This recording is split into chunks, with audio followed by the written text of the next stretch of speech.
There's that internal tug of war that is going on, listening to the right voice, vying for that prime piece of real estate in between our two ears. And this internal dialogue often revolves around our fears.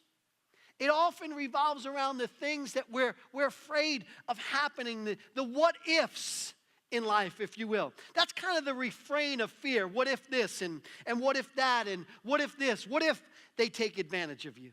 What if they misunderstand your motives? What if they don't even want your help and they wind up rejecting you?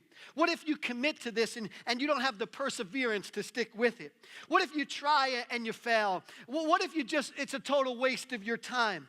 What if you give generously and then you don't have enough to meet your own needs? What if you go out of your way and nobody appreciates it? What if you tell them how you truly feel, trying to get this relationship back on track in a way that honors God, and it winds up being worse than it was before? What if it's the refrain of fear?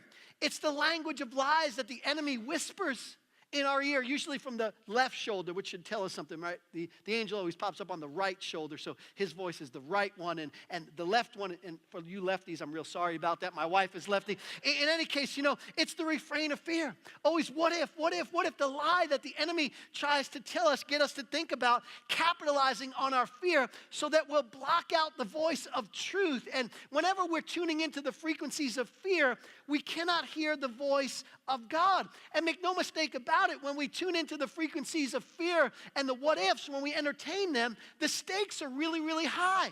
For example, you remember that story in the Bible of the parable of the talents? Remember the one talent guy? You know why the one talent guy chose to not invest his talent? You know why he missed out on everything that the Father had in store for him? You know why he never experienced the joy of the Lord, the zest of life, everything that God had for him? Listen to what he says. Matthew 25:25, when the man who is symbolic of God in this parable comes and asks all the guys what they did with the talents he gave them, he says this. He said, I was afraid, and I went and I hid your talent in the ground. That's what fear will do. It'll cause you to hide your talent.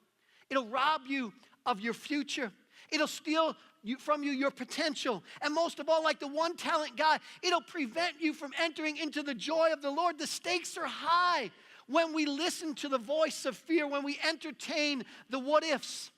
But there is a counteractive force that is stronger than fear, and it is the force of faith, which rather than paralyzing us, propels us. And we tap into this stronger, greater force of faith by using the confession, God says He will.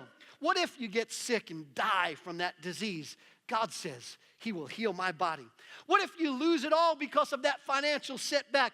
God says He will meet all my needs according to His riches and glory by Christ Jesus.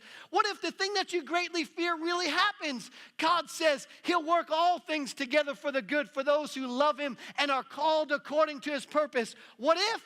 God says He will.